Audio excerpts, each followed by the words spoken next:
Software project की scheduling कैसे करेंगे? शेड्यूल मतलब जैसे आपको किसी एक जगह से दूसरी जगह जाना है तो आप शेड्यूल करते हैं। देखिए मैं इतने बजे घर से निकलूँगा, मैं इतने बजे ट्रेन पकड़ूँगा, फिर वहाँ से मैं बस पकड़ूँगा, फिर मैं इस इतने समय पहले पहुँच जाऊँगा। और बीच में अगर कोई रिस्क आता है, मान लीजिए कोई स्ट्राइक हो गई या फिर बस की हड़ताल हो गई या फिर रोड खराब है, तो उसके लिए भी आप रिस्क वगैरह एनालिसिस करते हैं, मिटिगेशन करते हैं उस चीज़ का। तो प्रोसेस शेड्यूलिंग का मतलब ये है कि आप जब प्रोजेक्ट की बात कर रहे हैं तो आपको उसको शेड्यूल करना बहुत ज़रूरी है। सॉफ्टवेयर में अगर शेड्यूलिंग ठीक से नहीं होती है और शेड्यूल की कंसिडरेशन ठीक से नहीं है, तो फिर आपके प्रोजेक्ट का जो कंट्रोलिंग मैकेनिज्म है, मॉनिटरिंग मैकेनिज्म है, वो वीक होगा। तो प्रोजेक्ट लेट क्यों होते हैं, उसका कारण समझिएगा। उससे आप समझ जाएंगे कि अगर हम किसी जगह जाना चाहते हैं, हमारा एग्जाम या हमारा इंटरव्यू है, तो हम लेट पहुंचते हैं। क्यों लेट पहुंचते हैं? लेट नहीं पहुंचना चाहिए, हमें पहले पहुंचना चाहिए, और हमेशा हम पहले ही पहुंचते हैं। मोस्टली बहुत बहुत ऐसा कोई बहुत बड़ी सिचुएशन हो जाती होगी जब हम अपने इंटरव्यू के बाद में पहुंचते हैं या फिर एग्जाम के बाद में पहुंचते हैं। तो सॉफ्टवेयर प्रोजेक्ट में हम लेट क्यों जाते हैं? पहली चीज तो यह है कि अगर आपने अनरियलिस्टिक डेडलाइन दे दी, ऐसी डेडलाइन दे दी जो बहुत अनरियलिस्टिक है, उसके लिए हिसाब ये तो आप बोल रहे हैं कि तो आप बोले हाँ हम ले आ जाते हैं। कस्टमर की रिक्वायरमेंट चेंज हो रही है, यानी कि जो शेड्यूल चेंजेस हैं, जो कस्टमर की रिक्वायरमेंट है वो चेंज होती चली जा रही है। वो ऐसा नहीं कि एकदम स्टैटिक है। देखिए चेंज तो होगी लेकिन इतनी ज्यादा चेंज हो रही है कि जिसके लिए आप बिल्कुल तैयार नहीं। जितना एफर्ट लगना है या नंबर ऑफ रिसोर्स लगने हैं, उसका अंडर एस्टिमेट हो गया कि हमें 10 आदमी चाहिए थे, आपने कहा कि मुझे 5 चाहिए, जबकि पता चला बाद में कि अरे 10 से कम तो काम हो ही नहीं पाएगा। जो रिस्क है वो आप प्रिडिक्ट ही नहीं कर पाए, या फिर जो प्रिडिक्टेबल थे भी उस पर ध्यान नहीं दिया गया। जो टेक्निकल डिफिकल्टीज है, क्योंकि सारी डिफिकल्टी आनी है, टेक्निकल डिफिकल्टी, क्योंकि प्रोजेक्ट सॉफ्टवेयर प्रोजेक्ट तो टेक्निकल है पूरा, तो उसमें जो डिफिकल्टी आनी है वो आप एडवांस में नहीं सोच पाए। ह्यूमन डिफिकल्टी आएगी, कोई आदमी है जो न्यूसेंस क्रिएट कर रहा है, मैवरिक हो, उसका क्या करेंगे आप? या कोई छोड़ के चला जाता है, मिसकम्युनिकेशन, डिले होता है एक दूसरे से बात करने में, कम्युनिकेशन पहुंचाने में, स्टेक होल्डर से कम्युनिकेट करने में। तो जो फेलियर है प्रोजेक्ट मैनेजमेंट का वो ये है कि अगर आप शेड्यूल में पीछे चल रहे हैं या आप करेक्ट नहीं कर रहे हैं, प्रॉब्लम करेक्ट नहीं कर पा रहे हैं, तो ये एक इंडिकेशन होता है कि आप कहीं ना कहीं प्रोजेक्ट आपका सही नहीं चल रहा है। तो शेड्यूलिंग के प्रिंसिपल है सबसे पहले कंपार्टमेंटलाइजेशन। हर चीज को आप अलग अलग भागों में बांटिए। इंटरडिपेंडेंसी माने इंडिकेट करिए जो टास्क की इंटर रिलेशनशिप है। टाइम एलोकेट करना है, हर एक टास्क को आपको कुछ ना कुछ इसका वर्क यूनिट के हिसाब से आपको समय एलोकेट करना है। और ये देखना है कि जो हमने भाग दिया है उसमें हम रिसोर्सेज दे रहे हैं, एफर्ट को वैलिडेट कर रहे हैं। हर एक टास्क में जितने लोग होंगे उनको आप प्रॉपर रिस्पॉन्सिबिलिटी दीजिए, और इस हर एक टास्क का आउटपुट होगा। जैसे इसका आउटपुट है, इसका आउटपुट है, तो हर इसके डिफाइंड डिलीवरेबल्स होंगे, आउटपुट होंगे, और सबके माइलस्टोन होंगे। माइलस्टोन यानी कि जिस जगह पे आप एंड करेंगे, बोलेंगे ये माइलस्टोन है हमारा, वहां पर आप रिव्यू कर सकते हैं क्वालिटी को। तो एक एफर्ट और डिलीवरी टाइम को देखिए कि अगर आपका यहाँ पर एफर्ट लग रहा है, यहाँ पर डिलीवरी टाइम है, तो अगर यहाँ से शुरू करते हैं तो आप बोलेंगे कि यहाँ से क्यों नहीं शुरू कर पा रहे हैं, why not we start from somewhere है। ये इम्पॉसिबल रीजन है, यहाँ पर आप कभी आ ही नहीं सकते, इस जगह पे आप डिलीवर कर ही नहीं सकते, इस जगह डेवलपमेंट टाइम आपका हो ही नहीं सकता, क्योंकि इस समय सारा का सारा रिक्वायरमेंट एनालिसिस होगी, फिजिबिलिटी स्टडी होगी, सारे काम होंगे, डिजाइन होंगे। डेवलपमेंट आपका बाद में शुरू हो सकता है। तो जो एफर्ट है, एफर्ट कितना परसेंट मंथ में हो रहा है, वो कोई कांस्टेंट होगा एम, और साथ में टीडी नॉमिनल डिलीवरी जो है टाइम की किसी शेड्यूल में, और TA actual delivery time consider. तो ये एफर्ट ईडी जिसके लिए टीडी लग रहा है, एफर्ट ई0 जिसके लिए टी0 लग रहा है। तो ये जो एक्सप्रेशन आप देख रहे हैं ई ए एफर्ट जितना लग रहा है, तो एफर्ट और डिलीवरी टाइम किस तरीके से रिलेटेड आप देख पा रहे हैं। एफर्ट अगर जैसे और भी किताबों में दिया हुआ है, अगर आप सोचते हैं कि बहुत सारे लोग ले आएंगे और आपका एफर्ट बहुत ज्यादा लगेगा, मतलब एफर्ट बढ़ा के आप डेवलपमेंट टाइम कम कर लेंगे, तो ऐसा कभी नहीं होगा, कभी नहीं होगा। एक टाइम पीरियड है, उससे कम आप कभी कर ही नहीं सकते। तो एफर्ट एलोकेशन या जिस तरीके से आप अलग अलग जो स्टेजेस हैं उसमें एलोकेशन करेंगे, तो कितना एफर्ट लगता है, 40 से 50% आपका फ्रंट एंड एक्टिविटीज में लग जाएगा। कंस्ट्रक्शन में 15 से 20% आपका एफर्ट लगेगा, और टेस्टिंग और इंस्टॉलेशन में 30 से 40% आपका टाइम लग जाएगा, मेहनत लग जाएगी। तो फ्रंट एंड एक्टिविटीज में कस्टमर का कम्युनिकेशन है, एनालिसिस है, डिजाइन है, रिव्यू और मॉडिफिकेशन है। और कंस्ट्रक्शन एक्टिविटीज में आपका कोडिंग है या कोड जनरेशन है। टेस्टिंग और इंस्टॉलेशन में आपका यूनिट इंटीग्रेशन है, व्हाइट बॉक्स, ब्लैक बॉक्स या रिग्रेशन है। ये सब आपकी मेहनत लगने वाली है, एफर्ट लगने वाला है। तो सबसे पहले जो मैंने बताया था कि आपको टास्क सेट डिफाइन करने पड़ेंगे अलग अलग। तो पहले देखना होगा कि टाइप ऑफ प्रोजेक्ट क्या है, फिर कितना मेहनत या रिगर लगने वाला है, कितनी degree of rigour is required, फिर एडेप्टेशन क्राइटेरिया, और फिर उसके बाद अप्रोप्रिएट जो भी सॉफ्टवेयर इंजीनियरिंग टास्क है। तो डिफाइन करेंगे अगर किसी टास्क सेट को, तो सबसे पहले जो डेवलपमेंट प्रोजेक्ट्स हैं that are initiated to explore some new business concept, जो अगर आपका नया टेक्नोलॉजी है, नया कॉन्सेप्ट है, तो नए एप्लीकेशन डेवलपमेंट प्रोजेक्ट अगर आप लेते हैं किसी स्पेसिफिक रिक्वेस्ट में, और एप्लीकेशन एनहांसमेंट प्रोजेक्ट जो आते हैं जब एग्जिस्टिंग सॉफ्टवेयर को आप और मॉडिफाई करना चाहते हैं with reference to function, performance या इंटरफेसेस जो ऑब्जर्वेबल है एंड यूजर को, और या फिर एप्लीकेशन मेंटेनेंस करना चाहते हैं प्रोजेक्ट का ताकि उसे करेक्ट कर सके, अडेप्ट कर सके, एक्सटेंड कर सके जो अभी एग्जिस्टिंग सॉफ्टवेयर है, और जो इतना इमीडिएटली ऑब्वियस नहीं होगा एंड यूजर को, और री इंजीनियरिंग प्रोजेक्ट हो सकते हैं। तो इन सब में आप देखिए, ये डिफाइंड टास्क मतलब इन सब में आप डिफाइन कर सकते हैं, नया हो सकता है वो, री इंजीनियरिंग हो सकता है। री इंजीनियरिंग वो आप तब लेंगे जब आपकी इंटेंट हो, जो लीगेसी सिस्टम है ऑलरेडी जो एग्जिस्ट करते हैं उनका कोई पार्ट है उनको पूरा आप बदलने की कोशिश करेंगे। जैसे एक एग्जांपल देता हूँ आपको एक टास्क सेट का, जैसे कॉन्सेप्ट स्कोपिंग है, ये आपको बताता है जो ओवरऑल स्कोप है प्रोजेक्ट का।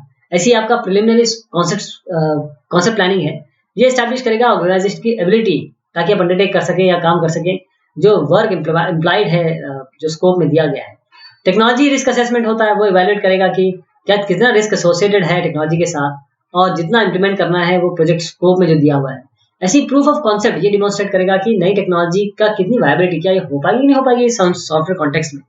और फिर कॉन्सेप्ट का इम्प्लीमेंटेशन है, ये इम्प्लीमेंट करेगा कि जो कॉन्सेप्ट का रिप्रेजेंटेशन है किसी तरीके से जो रिव्यू कर सकेगा कस्टमर, और वो मार्केटिंग पर्पस के लिए यूज हो सकेगा जब भी ये कॉन्सेप्ट आप बेचेंगे कस्टमर मैनेजमेंट को।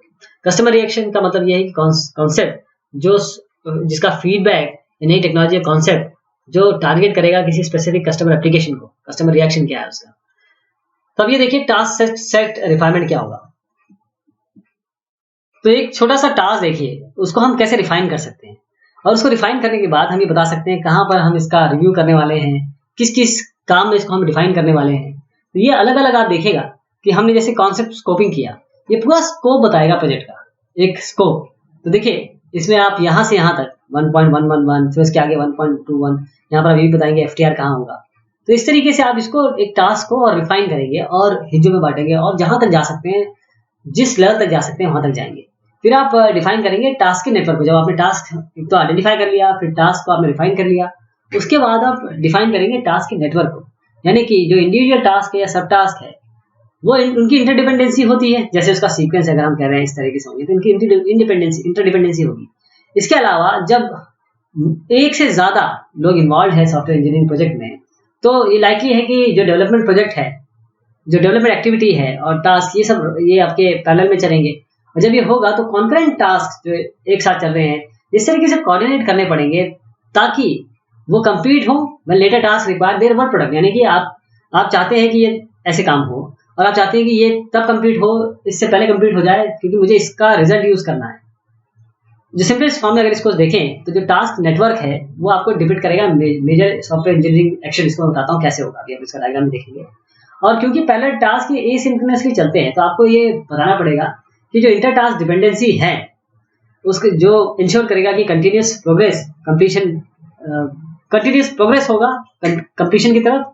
और इसके अलावा ये भी आपको ध्यान रखना होगा कि जो टास्क, जो काम जो क्रिटिकल पाथ में है, अभी हम क्रिटिकल पाथ एनालिसिस भी बात करेंगे, CPM जिसे हम कह रहे हैं। तो टास्क या काम ऐसे हैं या that must be completed on schedule, वो हमें इस तरीके से करने हैं कि वो अगर नहीं होते हैं, वो अगर उनमें से कोई फेरबदल होता है तो हमारे प्रोजेक्ट को बहुत जबरदस्त तरीके से अफेक्ट करने वाले हैं। तो ये देखिए किस तरीके से हम टास्क नेटवर्क की बात कर रहे थे। जैसे मान लीजिए हमारे पास ये प्रोजेक्ट कॉन्सेप्ट स्कोपिंग है। अब कॉन्सेप्ट स्कोपिंग में आप यहाँ पर आए, आपके पास 3 चीजें हैं। ये देखिए तीनों एक ही चीजें हैं, यानी कि टेस्ट, रिस्क असेसमेंट, ये सारी पैरेलल में चल रही है। तो इनको आप देखने के बाद आप प्रूफ ऑफ कॉन्सेप्ट करेंगे, और यहाँ पर भी 3 एक्टिविटी एक साथ चल रही है, कॉन्सेप्ट इम्प्लीमेंटेशन। जी आप you are applying to parallel to 3 different concept function. और जब आप ये ध्यान रखिएगा कि जब ये मौका आएगा या फिर ये वाला मौका आएगा, सही मान लीजिए ये वाला मौका आ रहा है, तो ये तभी बन पाएगा जब ये सब काम कंप्लीट हो पाएंगे। तो नेटवर्क इस तरीके से बनाना है, और कौन सा इसमें क्रिटिकल पाथ में, कौन सा ऐसा है जो आपके प्रोजेक्ट को इफेक्ट करेगा, ये भी आपको ध्यान देना है। तो शेड्यूलिंग की बात करें, जो हम बेसिकली प्रोजेक्ट शेड्यूल ही देख रहे हैं, तो शेड्यूलिंग की बात करें तो शेड्यूलिंग एक सॉफ्टवेयर प्रोजेक्ट ये does not defect directly from scheduling of any multi task engineering effort. इसका मतलब ये है कि सॉफ्टवेयर प्रोजेक्ट की जो शेड्यूलिंग है वो बाकी और शेड्यूलिंग से अलग नहीं है। कोई भी जनरलाइज्ड प्रोजेक्ट शेड्यूलिंग टूल या टेक्निक आप यूज कर सकते हैं, बस थोड़ा सा इसके लिए चेंज करना पड़ेगा आपको सॉफ्टवेयर प्रोजेक्ट के लिए।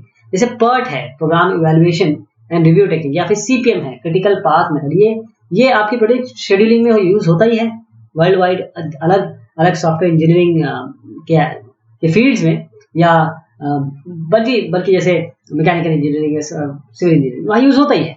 तो आप इनको यूज कर सकते हैं, PERT को, CPM को। और जो दोनों टेक्निक मैंने बताई, ये जो इन्फॉर्मेशन आपको पहले मिलेगी, जैसे एस्टिमेट एफर्ट है, एस्टिमेट ऑफ द एफर्ट, या फंक्शन का डिकम्पोजिशन, या कौन सा मॉडल ले रहे हैं, टास्क सेट ले रहे हैं, या उन टास्क का क्या डिकम्पोजिशन किया है, वो ये सब में आपको ये सब चीजें मिल जाएगी। तो इंटरडिपेंडेंसी जो होगी टास्क के बीच में, आप इसको टास्क नेटवर्क में डिफाइन करेंगे। और ये ध्यान रखिएगा, जिसे हम टास्क कह रहे हैं उसको हम कभी कभी यहाँ पर क्योंकि WBS कहेंगे, वर्क ब्रेकडाउन स्ट्रक्चर, क्योंकि इसके ऊपर सारे फॉर्मूले आगे आने वाले हैं, तो हम इसको टास्क को WBS या वर्क ब्रेकडाउन स्ट्रक्चर भी कह रहे हैं। ये डिफाइंड है किसी प्रोडक्ट के लिए बुरी तरीके से, या फिर इंडिविजुअल फंक्शन के लिए भी डिफाइंड है। तो PERT और CPM ये आपको एक क्वांटिटेटिव टूल देते हैं ताकि आप क्रिटिकल पाथ बता सकें, यानी जो चेन ऑफ टास्क है जो डिटरमाइन करेंगे कि ड्यूरेशन क्या है पीरियड का।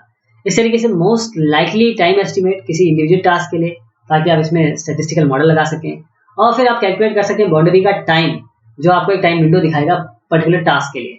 तो जैसे टाइमलाइन चार्ट है, ये एग्जांपल है। आपके टाइमलाइन चार्ट में क्या होगा कि आपके टास्क एक से लेकर टास्क 12 तक। अब ये कोई टास्क है, अब देखिए इसमें वीक, अलग अलग वीक में क्या क्या करना है। जैसे यहाँ से शुरू किया आपने, यहाँ तक खत्म हो गया है। अब जैसे ही ये खत्म हुआ वीक 2 के मिड से थोड़ा सा पहले, तो वीक 1 के आखिरी समय में, मतलब जब एंड हो रहा है, यहाँ से आप शुरू करेंगे और ये वीक 3 के 3/4 पे खत्म होगा। बाकी यहाँ पर देखिए एक और देता हूँ, ये वाले लीजिए, ये दोनों तो वीक 4 के बाद ही शुरू होंगे और ये एंड तक जाएंगे। फिर ये वाला देखिए, ये टास्क 12 सबसे अलग है, ये यहाँ से वीक 2 से शुरू होगा और वीक 4 की जस्ट स्टार्टिंग में खत्म हो जाएगा। तो ये टास्क, क्योंकि इसका रिजल्ट हो सकता है इसको मिले, इसका रिजल्ट हो सकता है इसको मिले, और ये आपस में पूरी तरीके से इंटीग्रेटेड है। तो अगर हम ऑटोमेटेड टूल लें ताकि आप डिराइव कर सके टाइमलाइन चार्ट को, तो ये आपके अलग अलग वर्क के टास्क है, ये वीक है अलग अलग।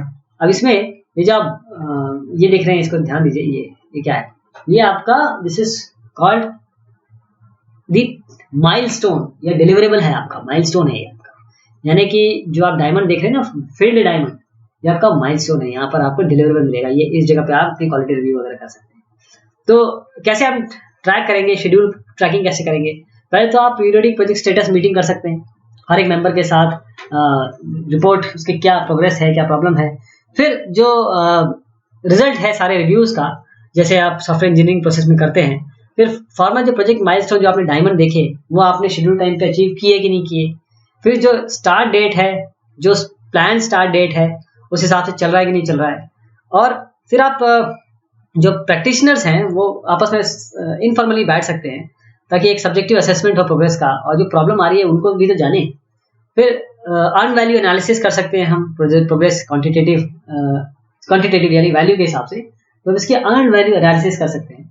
जो ऑब्जेक्ट ओरिएंटेड अगर हम बात करें, प्रोग्रेस अगर हमारा ऑब्जेक्ट ओरिएंटेड की बात अगर हम करें, तो वहाँ कैसे प्रोग्रेस आप देखेंगे, तो उसके लिए आपका अलग अलग फेज है, जैसे एनालिसिस फेज है, डिजाइन फेज है, कंस्ट्रक्शन फेज है। तो technical milestone object oriented analysis में, जहाँ तक ऑब्जेक्ट ओरिएंटेड प्रोजेक्ट की बात आती है, तो जितने भी क्लास और क्लास हायरार्की है, ये डिफाइन हो गए हैं, रिव्यू हो गए हैं, ये टेक्निकल माइलस्टोन देखना है इसमें। जो क्लास एट्रीब्यूट है, जो ऑपरेशन है उसके साथ जो जुड़े हुए हैं, वो डिफाइन कर दिए गए हैं, रिव्यू कर दिए गए हैं। जो क्लास रिलेशनशिप है वो एस्टैब्लिश कर दी गई है, रिव्यू कर दी गई है। जो बिहेवियरल मॉडल है वो क्रिएट कर दिए गए हैं, रिव्यू कर दिए गए हैं। और जो रीयूजेबल क्लासेस है वो नोट कर दिए गए हैं, वो एड्रेस कर दिए गए हैं। ऐसे अगर डिजाइन की बात करें, एनालिसिस तो ये हो गई, तो डिजाइन कंप्लीट हो गया, इसका मतलब जितने भी सब सिस्टम है वो डिफाइन कर दिए गए, रिव्यू कर दिए गए हैं। जो क्लासेस हैं वो एलोकेटेड हैं, सब सिस्टम्स को रिव्यू कर दिए गए हैं। जो टास्क एलोकेशन है वो भी एस्टैब्लिश कर दिए, रिव्यू कर दिए गए हैं। जो रिस्पॉन्सिबिलिटीज एंड कोलैबोरेशन है वो भी आइडेंटिफाई कर लिए गए हैं। जो एट्रीब्यूट ऑपरेशंस है वो भी डिफाइन कर दिए गए, डिजाइन कर दिए गए, रिव्यू कर दिए गए। जो कम्युनिकेशन मॉडल है वो भी क्रिएट कर दिए गए, रिव्यू कर दिए गए। अगर हम ऑब्जेक्ट ओरिएंटेड प्रोग्रामिंग कंप्लीट की बात करें या ऑब्जेक्ट ओरिएंटेड टेस्टिंग की बात करें, तो कैसे हम प्रोग्रेस देखेंगे? अगर टेक्निकल माइलस्टोन देखें ऑब्जेक्ट ओरिएंटेड प्रोग्रामिंग का, तो हर एक न्यू क्लास इम्प्लीमेंट कर दी गई है कोड में डिजाइन मॉडल को यूज करके, और जो एक्सट्रैक्टेड क्लास है जिसे हम रीयूज करना है वो भी इम्प्लीमेंट कर दी गई है, और प्रोटोटाइप या फिर इंक्रीमेंट आपने बिल्ड कर दिया है सॉफ्टवेयर का। जो ऑब्जेक्ट ओरिएंटेड टेस्टिंग की बात करें, अगर हम ये माइलस्टोन देखते हैं ऑब्जेक्ट ओरिएंटेड का, तो जो करेक्टनेस है, कंप्लीटनेस है ऑब्जेक्ट ओरिएंटेड डिजाइन और एनालिसिस और डिजाइन मॉडल की रिव्यू कर दी गई है। जो CRC है, क्लास रिस्पॉन्सिबिलिटी कोलैबोरेशन, वो नेटवर्क आपने डेवलप कर दिया गया है, रिव्यू कर दिया गया है, आपने कर लिया उसे। जो टेस्ट केसेस है वो डिजाइन है, और क्लास लेवल टेस्ट वो हर एक क्लास के लिए कंडक्ट कर दिए गए हैं और टेस्ट केसेस को डिजाइन कर दिए गए हैं और क्लस्टर टेस्टिंग कंप्लीट हो गई है और क्लासेस को इंटीग्रेट कर दिया गया है। इसी तरीके से सिस्टम लेवल टेस्ट वो भी कंप्लीट हो गए। फिर हम आते हैं EVA, जो अर्न वैल्यू की बात कर रहा था मैं, अर्न वैल्यू एनालिसिस। ये प्रोग्रेस को बताती है, ये हमको असेस करने में मदद करती है कि कितना परसेंट हो गया है कंप्लीट एक प्रोजेक्ट। आपके पास क्वांटिटेटिव एनालिसिस होती है, बस गट फीलिंग की जगह ये प्रॉपर क्वांटिटेटिव एनालिसिस होती है। ये आपको एक्यूरेट और रिलायबल रीडिंग देती है, क्या परफॉर्मेंस है आपका प्रोजेक्ट का। तो कैसे अर्न वैल्यू आप कंप्यूट करेंगे? सबसे पहले आप BCWS समझिए। BCWS ये इसमें है budgeted cost of work schedule. Budgeted cost of work schedule ये किस तरीके से हम निकालते हैं, हर एक वर्क टास्क का शेड्यूल में कितना है। तो BCWSI हर एक का एफर्ट प्लान, हर एक टास्क का जितना भी एफर्ट प्लान है वो BCWS कहते हैं, budgeted cost of work product और वर्क शेड्यूल। तो हम इसका प्रोग्रेस जानने के लिए हर एक पॉइंट पे जो भी प्रोडक्ट शेड्यूल बनाया हमने, तो जो BCWS की वैल्यू है उन सबको ऐड कर देते हैं, हर एक BCWSI हर एक का ऐड कर देते हैं और वो उस पॉइंट से पहले कंप्लीट होना चाहिए। तो BCWS सारे वर्क टास्क के लिए अगर हम डिटरमाइन करें, ड्राइव करें बजटेड कंप्लीशन BAC को, तो बजटेड कंप्लीशन क्या होगा, सबका एडिशन, यानी BCWS का एडिशन सिग्मा सारे टास्क के लिए। और फिर उसके बाद हम आएंगे budget cost of work perform BCWP। ये हम परफॉर्म करते हैं, ये इसको कंप्यूट करते हैं।